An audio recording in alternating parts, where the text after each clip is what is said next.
Today's episode of the Bleav in Steelers show is brought to you by betonline.ag. NFL preseason is in full swing. We are just weeks away from the start of the regular season.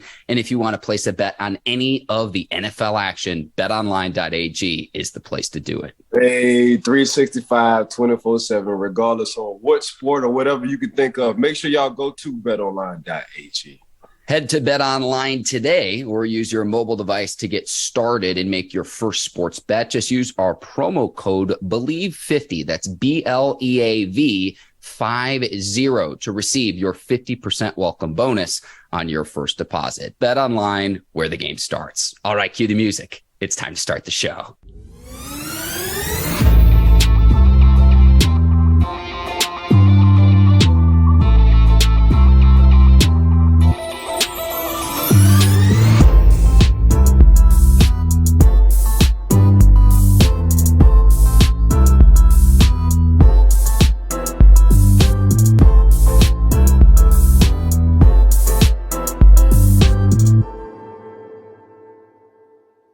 To the Bleav in Steelers show on the Bleav Network. I'm your host, Mark Bergin, joined as always by my guy, two-time Super Bowl champion and 12-year veteran of the Pittsburgh Steelers, number 24, Ike Taylor. IT, talking last week with the legend Lee Steinberg. Good to talk with you one-on-one today, some Steelers football. We have a loaded show. I want to say right off the top, any of our listeners and viewers, if you enjoyed our conversation with Lee Steinberg, please show him appreciation on social media. It's not every day we get to talk to a living legend, Ike. No, that was some good times. We had some good questions for us. But the crazy part about it is he had some great answers for our questions.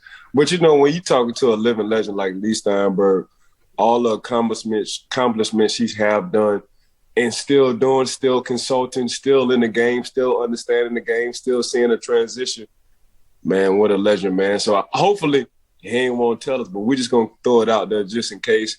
And I'm just assuming he might have a documentary coming out. What you think, Mark?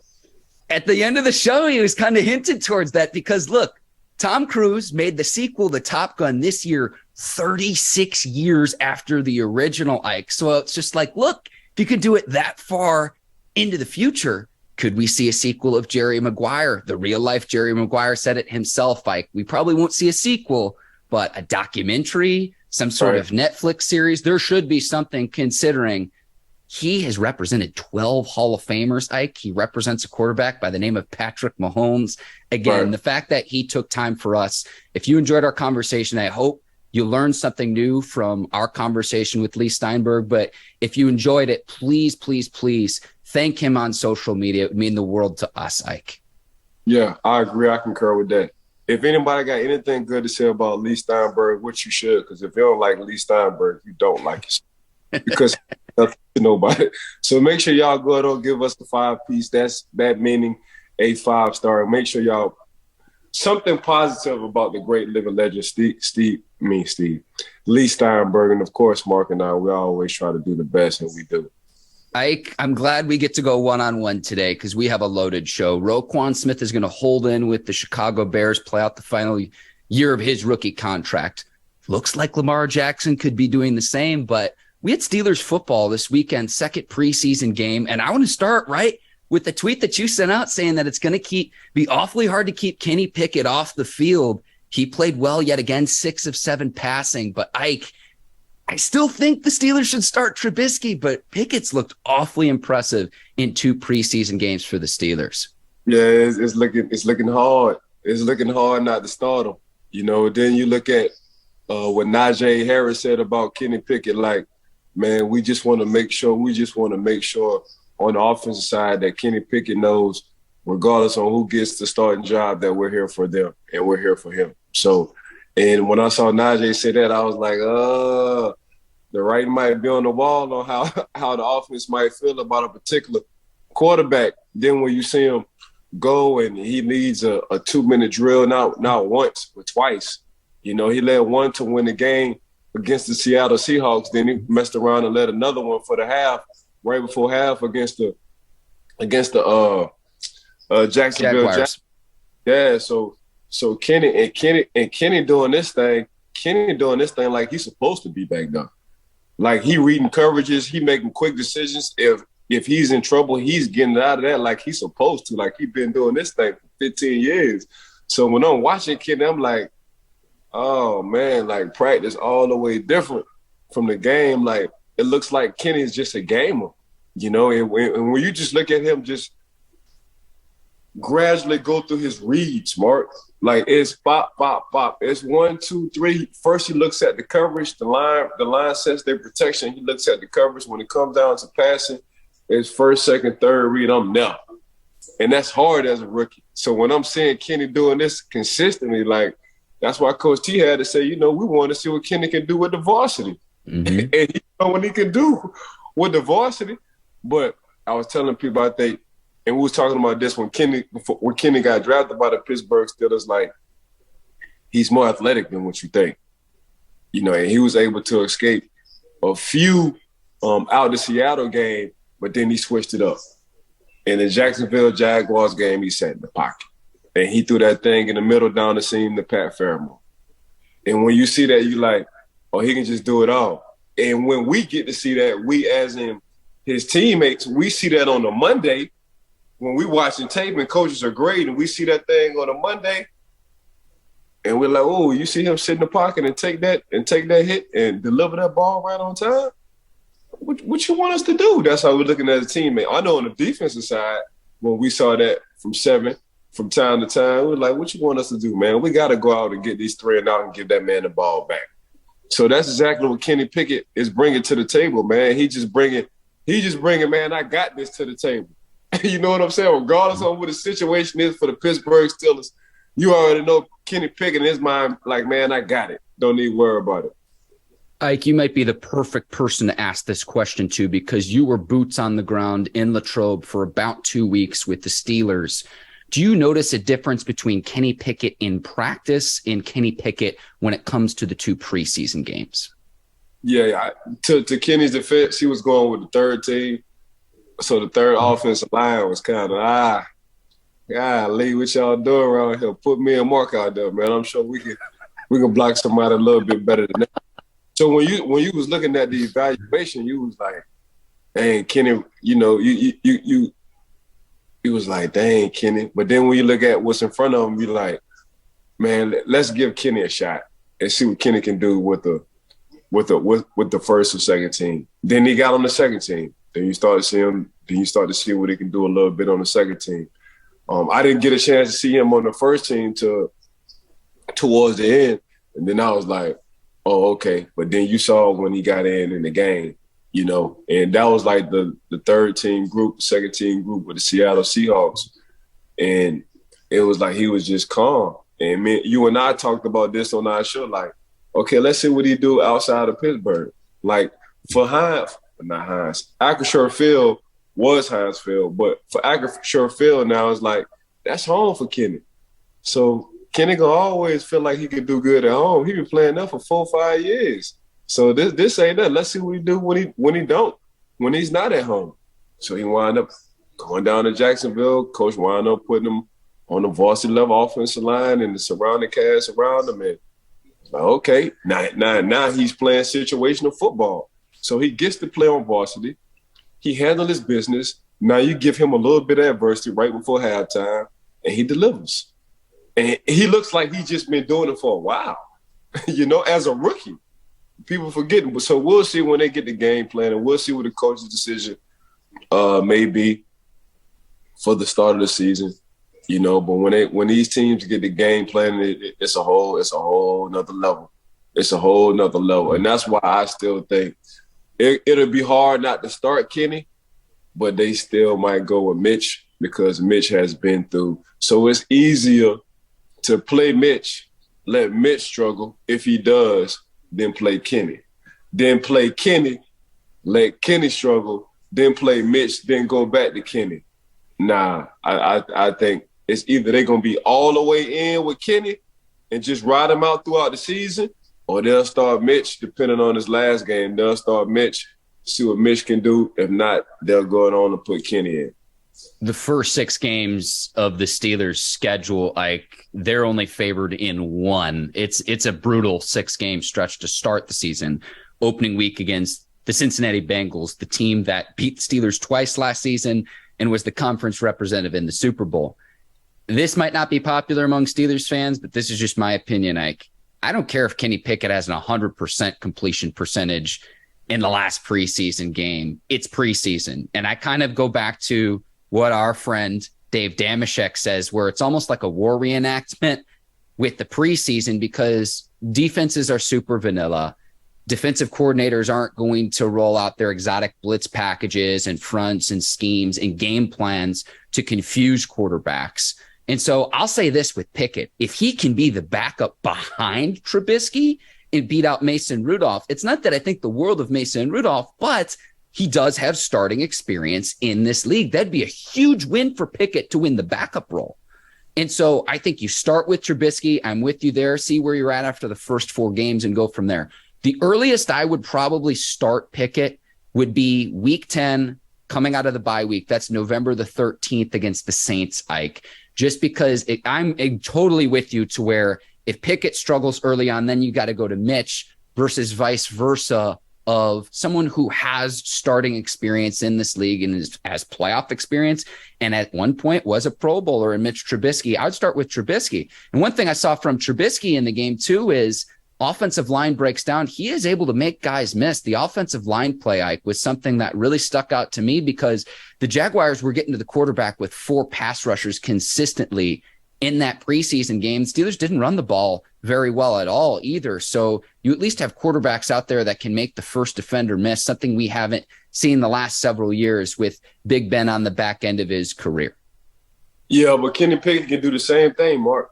He did it for 2 games as well. But what you did like about Kenny was him sitting in the pocket, man. You don't want your quarterback taking them kind of hits often.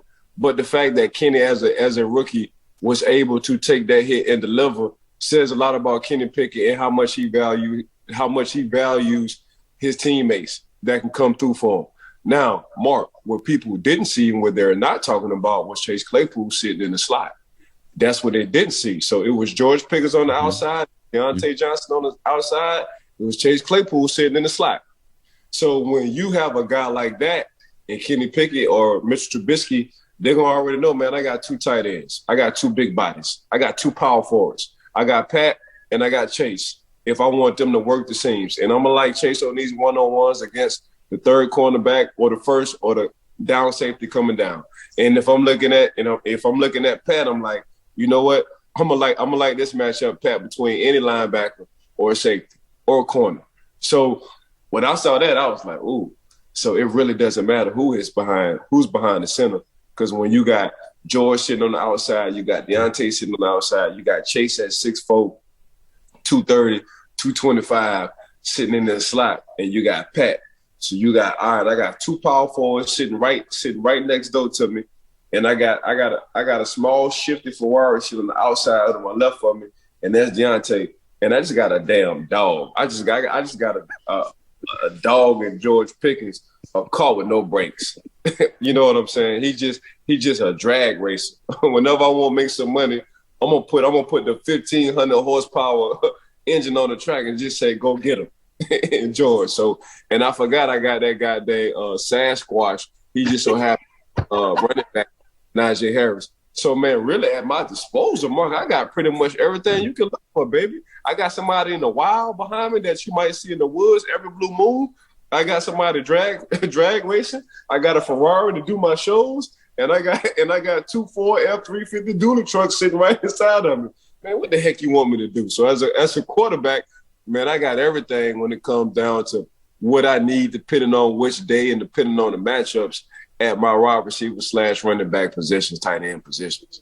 Let me make sure I have this right. We have basketball references, car references, and a Sasquatch reference. I Bleav that's the trifecta.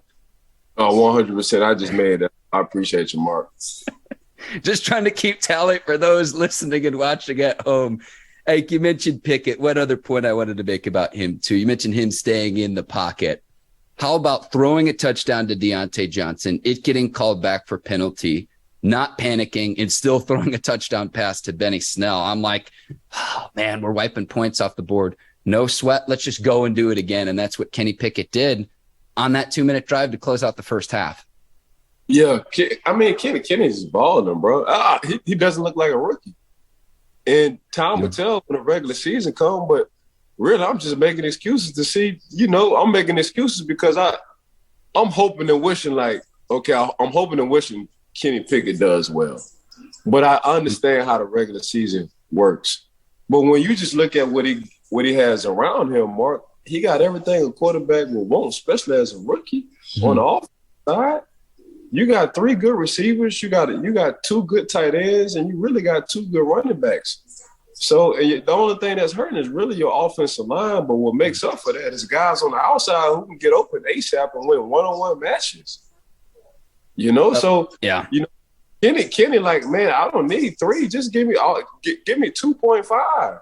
Y'all give me 2.5 seconds to throw the ball. I got action because I'm gonna deliver. And hopefully, throughout the season, the offensive line, they can go on and get that chemistry going, and they can nip some things in the bud and everything and be all good. Then it's really gonna be trouble. But yeah, man, I mean, I'm looking at Kenny, man. That's why I tweeted, man, he making it hard because he consistent and he's calm. He's calm sitting. He's so calm, like he's been sitting with the monks for years. I'm telling you, like he just been meditating. The dude calm back there, and you can tell he's just gradually going through his progression. And you can see how he's scanning the field. I don't know if people be watching. I'm seeing the man go 1, 2, and 3. I'm seeing him look at the coverage 1, 2, 3, bam. And I'm like, golly, man, they got people who've been in the league for 8 years still can't get that part, but Kenny is doing it. And that's why it's so impressive because he's sitting there as a rookie doing it. Yeah, the offense struggled in the first half really until Pickett came in. No Correct. points for when Trubisky was in at quarterback. Now, I do think all 3 quarterbacks have played well, generally speaking.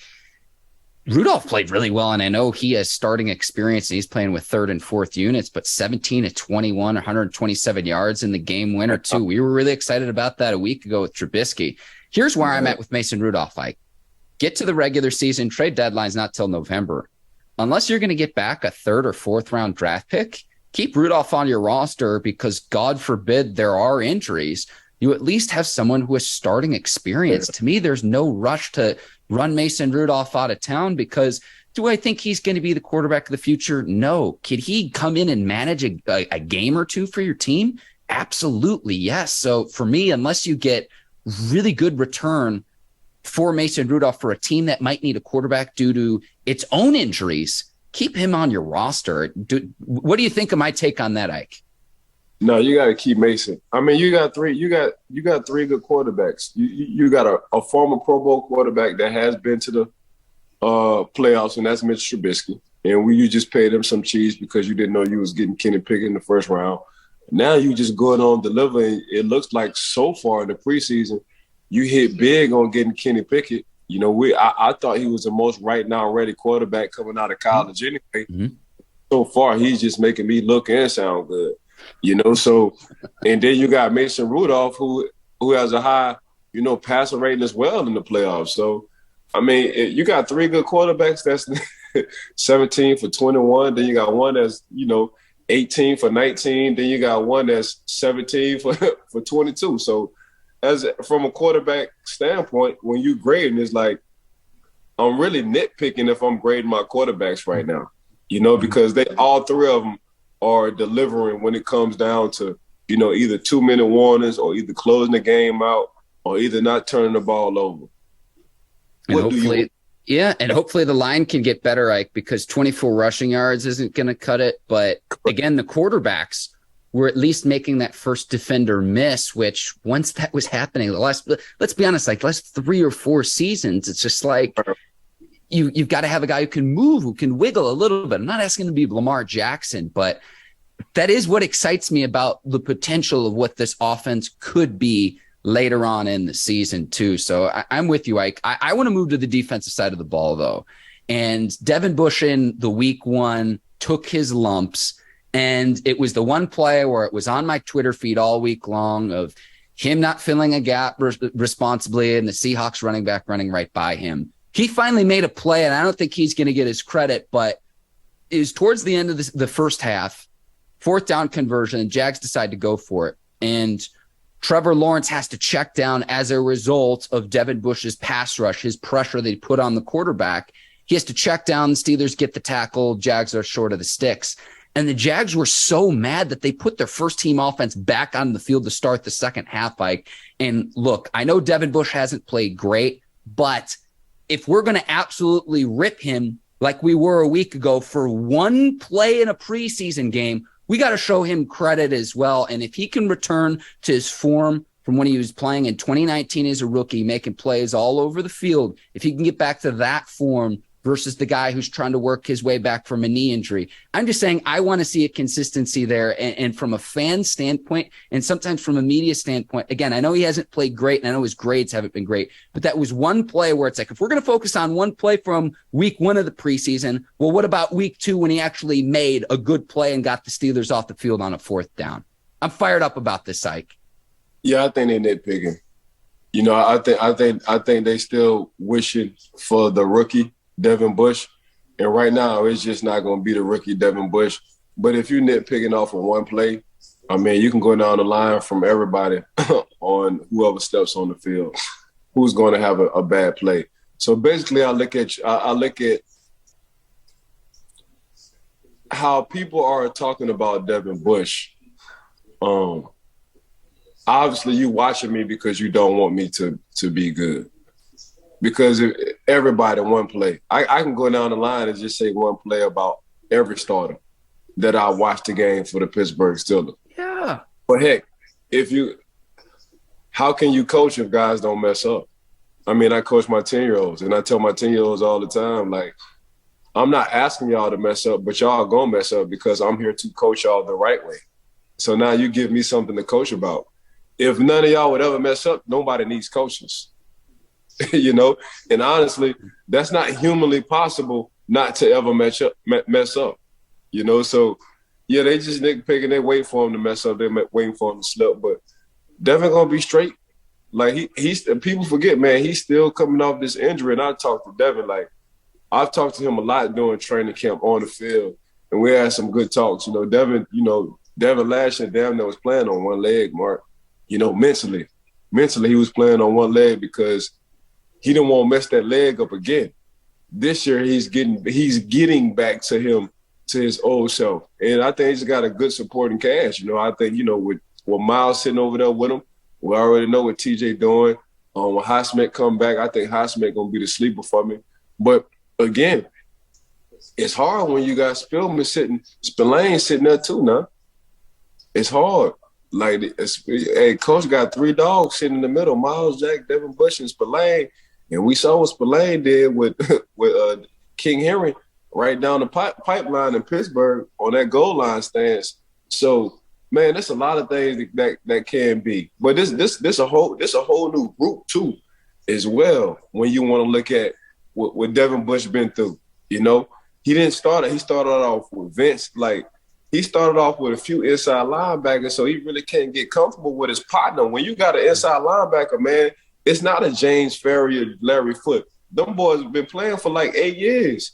So they ain't never got to say nothing to each other. They just looking at each other because they already know, okay, if you mess up on this gap, I got your gap, you go the other way.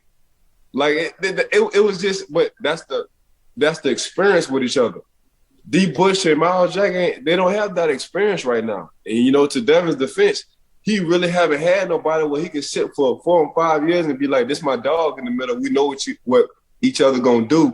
Man, if he go left, I'm back doing, I'm going right, and vice versa. So that's when I saw good linebackers. Like when Ray was doing this thing, he had who Ray had a in the beginning. He had Jamie Sharper. You know, he had Jamie Sharper sitting Jamie Sharper sitting beside him. And so I'm looking at good linebacker duos, and the reason why, and that's over time. And for Devin defense, man, he's just really that whole linebacker crew, bro. Just think about the Pittsburgh linebacker crew. They really haven't had some guys who've been playing with each other for 4 or 5 years. So it's going to be some mistakes. You know, we had, Lamar Woodley, then we had James Harrison. Them boys played for a good little bit together.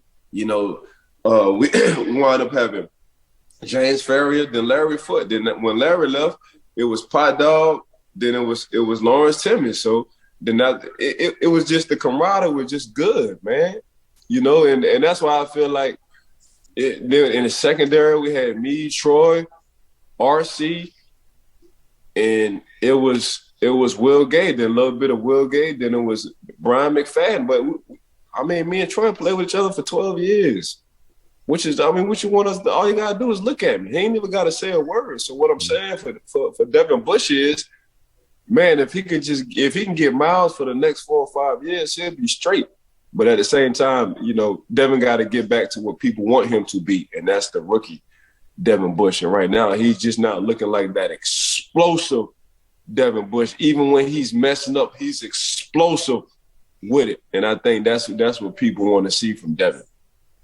Final year of his rookie deal as well, Ike. So I expect him to play well. The Steelers did not pick up his 5th-year option either. I think that was a smart move by the team to say, hey, prove it. But that's why you see what he can do under new defensive coordinator Terrell Austin. You see what he can do with the coaching of Brian Flores, who's really the thing that makes Brian Flores what he is he's had dominant front sevens for the teams that he's coached, where he's coached before coming to Pittsburgh.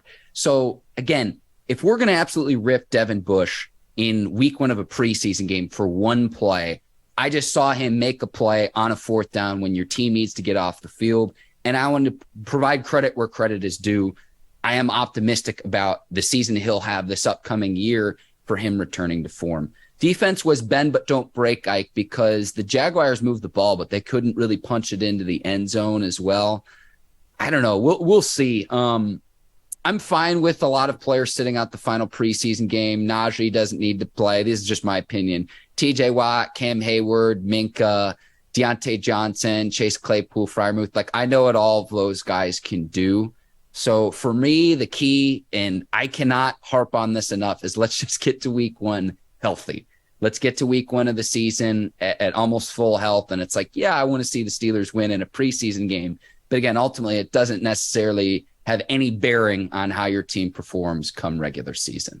Yeah, I'm playing the whole offensive line in Kenny for one series, maybe 2. I might go 3. I still need game time with the offensive line. You know, I still need them boys to gel. It's a few cases what I didn't like what I saw with the offensive line against the Jacksonville Jaguars. You know, and they're Pittsburgh will be going up against some defenses that have defensive fronts like the Jacksonville Jaguars.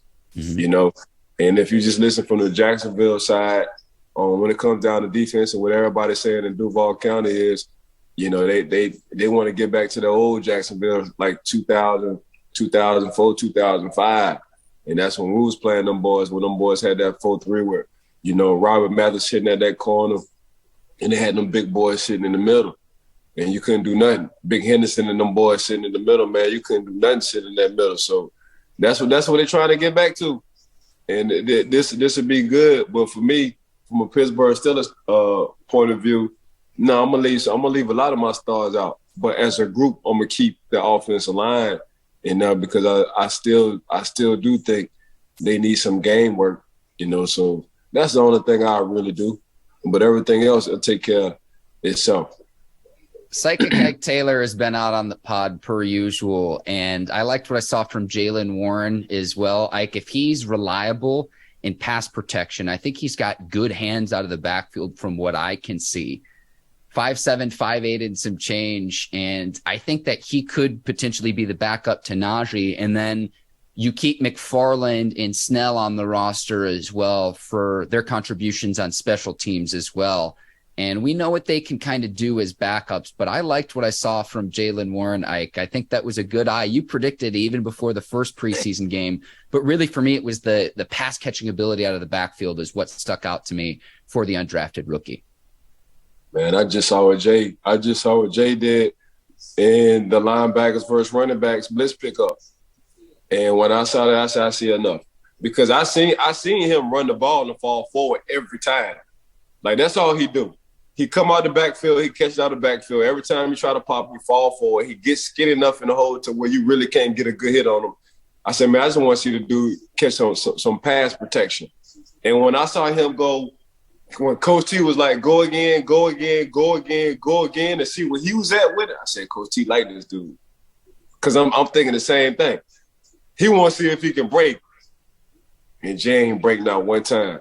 Whoever's coming up there, man. And then he was using his height, which is short, so he was getting under. And if you see his legs, man, he's built just like a Maurice Jones-Drew. And he was getting under and he was popping them. And I'm like, oh, that's our – I say no disrespect to nobody, but that's our second running back. I don't care what nobody say. He is – for him to scan, then when he put him with the first group and him to scan, and when they show blitzes, he scans and he picks up the blitz. It's like, okay, he's our second running back for sure, because all he does is fall forward. He's been doing that since I got the training camp. I said, man, who the heck is little Mighty Mouse right here? And every time he just keep falling forward. But the question mark was him picking up the pass protection, and he showed he can do that as well. So that's just my personal opinion. I don't know if you're going to keep 4 to 5 running backs, only because you got to see at other positions what might be more important to you during the season. So time will tell. So we'll see. Yeah, we'll see. I would keep those 4, but again, we'll see what happens in the final preseason game. Steelers host the Lions on Sunday. Do want to see that rushing yards total increase, only 24 in the preseason win over the Jags. Ike, we got to get to a few other things. It looks like Lamar Jackson's going to be entering the final year of his rookie deal. Right. I guess he'll play. They showed him drift out on the sidelines with all the swag and the big chain and everything, but this kind of got me thinking a little bit about Lamar Jackson.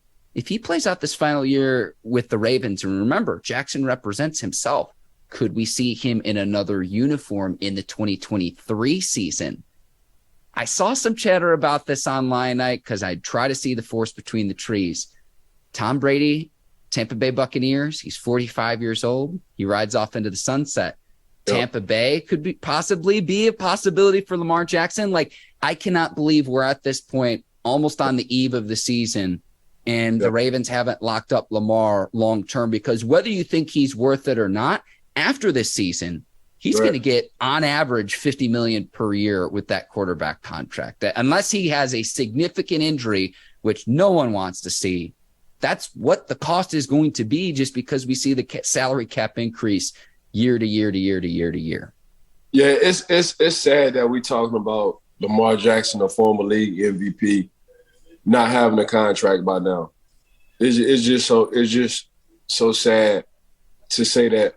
For all that he's done for the Baltimore Ravens with okay talent sitting at that wide receiver position. And can I interrupt you too really quickly? I don't mean to do this. He also saved Coach John Harbaugh's job. Straight up.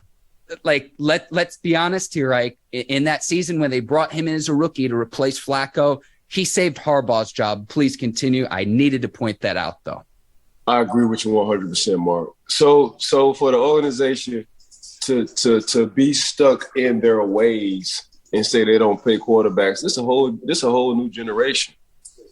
You know, you have to play. If you feel like you got somebody who can possibly lead you to a Super Bowl, or there's nothing out there better than him, who's better than Lamar who's better than Lamar? It's only one Lamar. It's who could the Ravens get that would be better than Lamar, Ike? I think that's the most important. That's the more important point. Yeah, I agree with you 100. That's a good question. There is nobody you can find better than Lamar. And how about adjusting your offense? Or how about teaching your offense? And this always been my issue. We always say what guys can't do. Well, hell, let's work to their strength, or at least let me coach them, or let me change my book, my playbook. So there's nothing more exciting than Lamar getting hot on the game, you know. So yeah, he's going to be a little bit different. He's not going to be a Joe Burrow, but Joe Burrow ain't going to be Lamar Jackson either, you know. So when you look at that guy, he saved jobs. Former league MVP. Everybody was hurt at some point in time. He only had one receiver at the time. That was Andrews. And Andrews is an all-pro in my mind, tight end. And everybody knew, man, make sure you shut down Andrew. Still couldn't shut down Andrew. And you damn sure better not let Lamar Jackson get outside the pocket. And he's going to get outside the pocket regardless. Very disrespectful. That's what he is, you know. So when I look at Lamar, I don't look at it like, So you get to sign. So I'm looking at his record. What he's like 30-something, and 12. Like I'm looking at his starting record, and I'm like, what all the freak you want this man to do? What's his record as a starter, Mark? 37-12, and shout out to the Bleav Steelers research team for getting that to us quickly. Come on, man. The man 37-12, what you want the man to do? So you talk about the playoffs, but when I get to the playoffs, when I watch other teams, I do know they got good receivers. I do. I know every playoff team have at least one Pro Bowl receiver. That's what I do know. So we get to. And he's still 25, Ike. Like, look, we know that he hasn't had the playoff success. We'll be the first person to say that. But he's 25. He's still young. What y'all waiting on, man? Yeah, y'all ain't waiting on the cap because y'all already got y'all money from the TV deals. So the cap already going up. So I know y'all got the money for that. They just signed Derrick James. So I know for sure Baltimore got some money. Baltimore, man, y'all need to stop this. Y'all need to pay. There's only one Lamar in the world, and y'all have it. And for the most part, man, if Lamar ain't playing, it's going to be hard for the Baltimore Ravens to win ball games. I don't care how good you stack your defense. Everything sits around Lamar. Man doesn't get in trouble. Everybody in the building like him, from the janitors to the cafeteria workers to the, I can't even say the president or the CEO because they don't want to pay him. So I'm just guessing they don't like him. But you know what I'm saying. Like, he's likable. He shows love. He's humble. You don't have to worry about the Kyler Murray attitude, being a diva, blase. He all the way different. For me, I look at Lamar like Tom Brady, one of the boys. For me, Lamar, one of the boys. For Coach Harbaugh, in a playoff game, not playoff, in a regular season game, and this just, I've never seen this before, Mark, for a head coach to be like, tell a quarterback, what you want to do? You want to go for it? So, dang, you trust me enough like that I'm going to get this first down off of this fourth or win this ball game? Yeah, what you want to do? Even though I got the coaches in my ear from upstairs be like, kick the ball, field goal.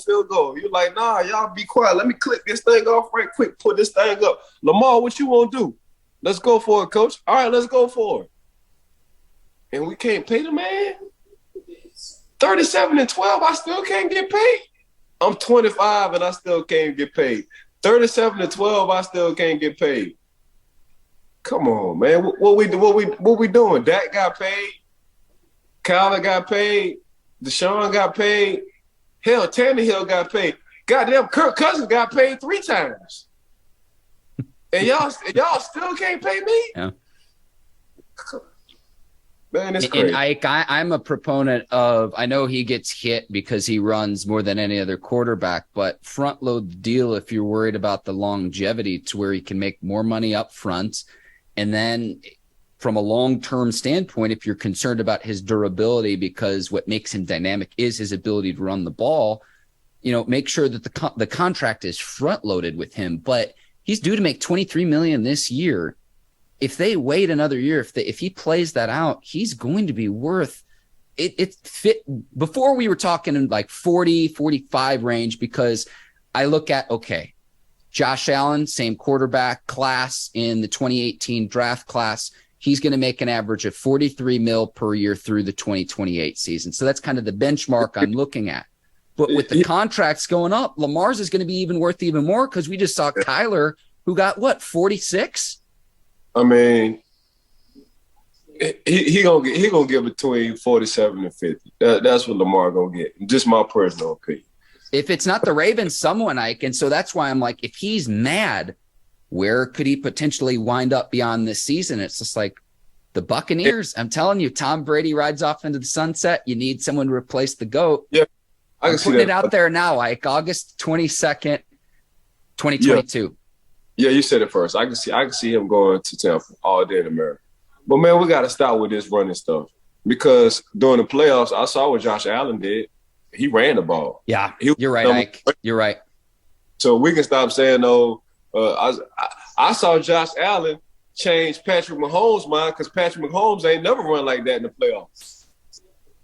So I know they watching each other when it comes down to, okay, you playing on Saturday, I'm playing on Sunday in the playoffs. Let me see what you do first. I saw Josh Allen be the number one running back for the Buffalo Bills during the playoffs. I saw that with my own eyes. So we got to stop, but we didn't make an excuse for Josh Allen when he did it. So we got to stop making this. And really, Lamar really haven't sat out because he was running the ball and got injured. He sat out because he was sitting in the pocket and got injured. So what we talking about? When the Ravens lost the final 6 games of the 2021 regular season, like you mentioned, going for it on 4th down, and I know there were 2 conversions late in games to where they didn't convert. And remember, they were at the top of the AFC North before they just fell off, and it's because of all the injuries. It was the Ravens and the 49ers that were among the most injured teams a season ago, Ike, and you could go back and look all of this up. I expect them to have a good season this year, but again, I'm looking at Lamar Jackson drift out on the sidelines, and I'm just asking myself, how have they not worked out a contract long-term from him? Because if you decide to move on from Lamar Jackson and you decide, okay, we've seen what he can do on his rookie deal and he has his limitations in the playoffs, what is your alternative if you're Baltimore? And that's the question that I can't seem to answer. I mean, other than when Aaron Rodgers beat us in the Super Bowl, he hasn't been back since 2010, and that's 2012. I guess he got limitations as well. Ryan Tannehill, I guess, too. Ryan Tannehill got limitations too, as well. Kirk Cousins, I guess he got limitations too. Dak. I mean, let's go through the whole list. Limitations too, as well. Kyler Murray got limitations too, as well. Come on, man. And I just named everybody who got paid, and y'all still can't. Baltimore, y'all still can't pay this man. Boy, y'all gonna see. And Mark, you called it first. Shout out to Mark Bergin, man. He said he got a high chance of going to the Tampa Bay Bucks. Y'all heard it first. Play your leverage if you're Lamar, because if they're willing to pay you and the Ravens aren't, it's like, what is this song and dance for someone, again, who's been a league MVP? And let's see what he does once he gets to the playoffs again. Let's see what he can do when he gets to the dance. Ike, it's like I'd never like to just have crazy overreactions to one game. I'll be the first to say he hasn't played well in the playoffs. That's not to say he can't learn from his mistakes, improve, and get better. Again, he's 25 years old right now. 25. Aaron Rodgers has been playing any better in the playoffs? I mean, honestly. We need to move on to make sure we can wrap up the show. Roquan Smith also in the final year of his rookie deal, ending his hold-in, an all-pro linebacker. I'm surprised because he said he was going to hold out, but he's going to play this year, $9.7 million for the Chicago Bears. And this, to me, signals this. You look at the positions of what are valued in the NFL: quarterback, left tackle, wide receiver that we saw this offseason, I'd say elite level cornerbacks. To me, this signals that the league isn't valuing linebackers the same way as they would, say, 20, 30 years ago. After this year, because he about to play mad. See, linebackers already wired differently. They already chippy. They're real chippy. Now I got somebody who about to be chippy and mad. Oh, you thought he made all pro last year. He about to make all universe this year. And I don't want him if he's not getting injured. I'm knocking on wood because that's what he's not going to do. Because people who play pissed off and they play mad, they looking for contact. They looking for contact. They looking for contact on and off the field. You know what I'm saying? He gonna play pissed off. He playing pissed off this year, and he gonna get his $100 million. Now Roquan about to set the market. Going on, Ivan Taylor. Roquan about to set the market for these linebackers on what they about to get paid. I'm telling you. After this year, we about to see. He about to set the market on what these linebackers, these inside linebackers, what they about to get paid. They about to get, man, that market about to be so high. Everybody get marked. We need to come back. Whenever we pass away, we need to come back as a young NFL. So by the time we come back, when we pass, there'll be no less than $250 million. Like I need a bigger body. I don't want to be like 5'7", 170, 180 pounds soaking wet. I need a little more size, a little more oomph. Man, you see what Lil Turbo doing with the Dallas Cowboys, man. He 168. He 5'7", 168. a punt return for a touchdown and kickoff return for a touchdown. All I got to do right now, you'll be my little Wes Walker Edelman. That's all I need you to do. I am excited to see what Roquan could do. I was just surprised where I thought he would hold out. But again, let's see what he can do.